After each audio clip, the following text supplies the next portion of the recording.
Hello, Leo. Welcome in or welcome back to Go with the Flow Tarot. Your overall general energy for this reading is the Ace of Pentacles. And boy, do I have something to tell you, Leo. The song I assigned to that card is Money for Nothing by Dire Straits. But prior to flipping on the camera, like while I was getting everything set up, I was playing some music. And that's the last song that was playing, my dear. So that Ace of Pentacles has got an offer of money coming in, I would say almost certainly for you. Could be in the form of a job offer or something like that. But let's tap in further to find out. We do have the Eight of Pentacles in your recent past energies. So that is definitely your work, working diligently on something that you're good at, something you've been working on for quite some time, something you enjoy working on and you know is going to pay off. If it hasn't yet, you know it will in the big picture. And you certainly have the patience with this work, with Temperance in your current energies. So patience while you're alchemizing, transforming one thing into another, I would imagine to do with your work. And then in your upcoming energies, you have the Queen of Wands. So feeling very self-assured, very confident, not caring what other people think. All amazing energies so far, my dear Leo. So let's tap in further to find out. Starting off with that Eight of Pentacles in your recent past energies, what do I need to know for Leo's greatest good, highest timeline, highest purpose about that Eight of Pentacles? Maybe you need to be studying your competition, or you are studying your competition, or there could be a little bit of conflict or debate surrounding your work. I'll need to know more to find out. The Five of Wands, Eight of Pentacles, thank you. Yes, okay, so you do have some kind of conflict within your work environment. The Five of Swords is a card in this case that is telling you to walk away. It can be teaching you how to win. It can be teaching you how to lose. But I feel like when there's this much conflict involved, the answer is typically to just walk away. Let's get some advice on the Five of Swords, Five of Wands. Thank you.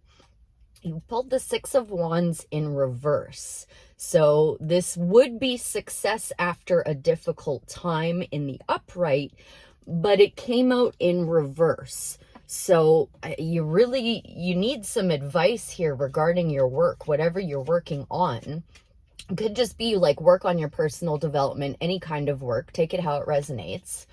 Advice then, please, on the Five of Swords, Five of Wands, Eight of Pentacles for Leo, Six of Wands in reverse. What is the advice, please, Spirit? Thank you. You have some healing to do. You definitely have the intuition and the knowledge. You've pulled the High Priestess and the Star. So the High Priestess is all about intuition. She knows everything. She's got the Torah in her hands there. The Star is what comes after the Tower. So it is your guiding light, your true north. Maybe you're chasing a dream that deep down you know isn't really your dream. I'm still going to tap in more. Advice, please, on the Star. Thank you.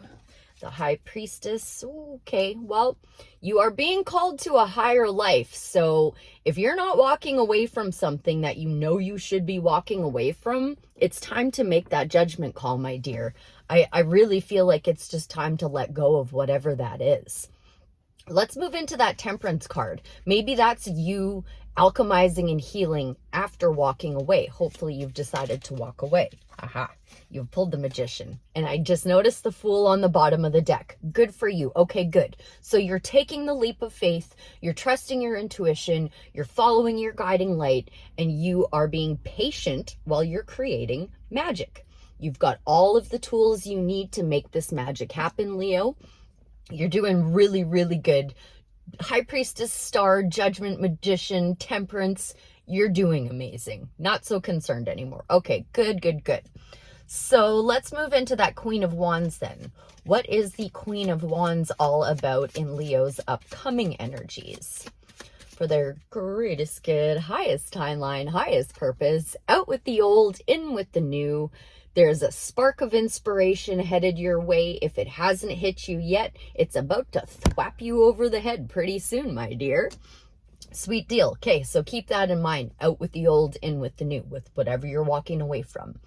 Anything else you'd like to say about the Queen of Wands, Ace of Wands? Thank you, the Empress. This is a hell of a reading, Leo. I was a little bit concerned with the Five of Wands, Five of Swords, but you're making the right choice. You're making the right judgment call. You're moving into a magical time of creation. The Empress is all about creation. She's all about self-care. She's all about love, and she embodies all four queens. So she's a very, very balanced in all aspects: work, emotion, intellect. Excuse my stomach.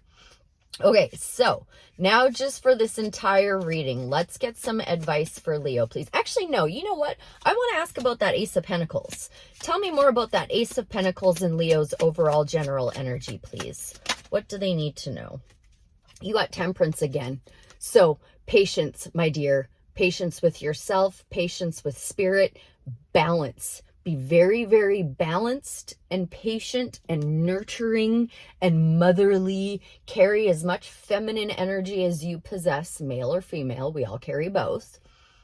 Okay, I'm going to leave that Ace of Pentacles alone then. You've got some kind of offer coming in pretty soon. Just be patient, be confident, and be nurturing.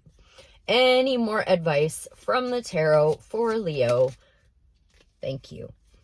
So you have just finished learning how to tell people when to come, or how to tell when people come correct and when they don't.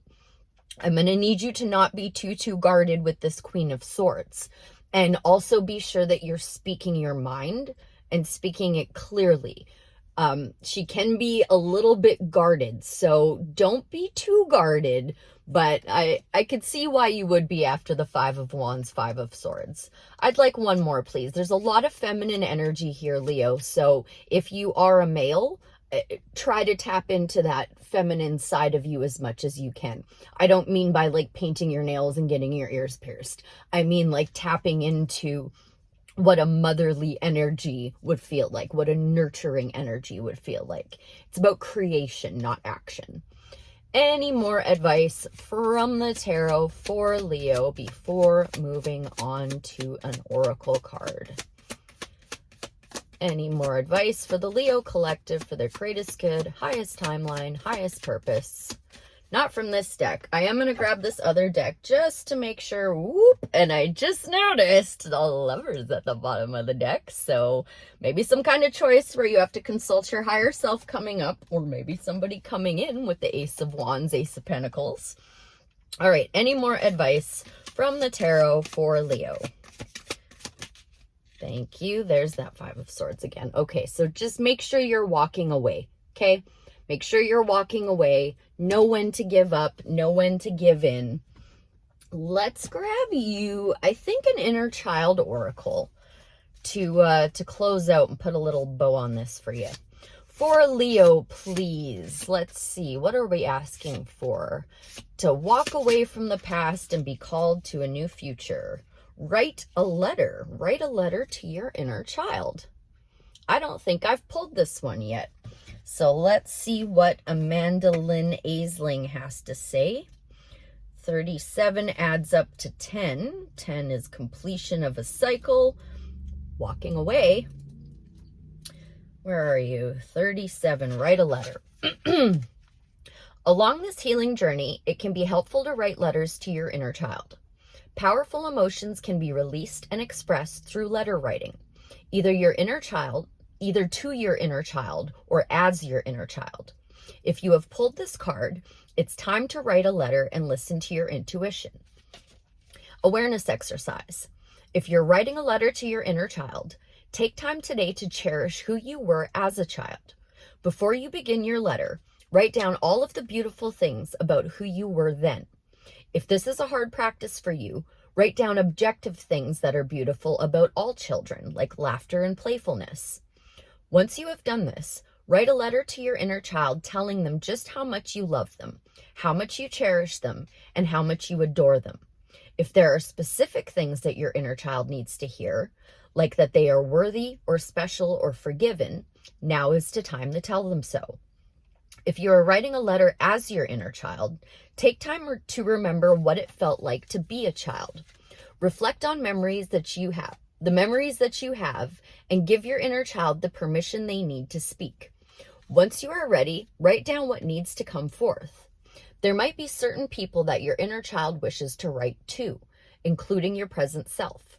It is good to practice non-judgment and acceptance as your inner child speaks.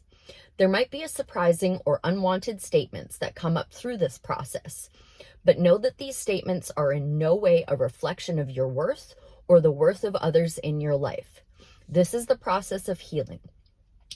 Once you have finished writing the letter, it can be quite cathartic, particularly if your letter included heavy or sad statements, to burn it in a releasing ritual.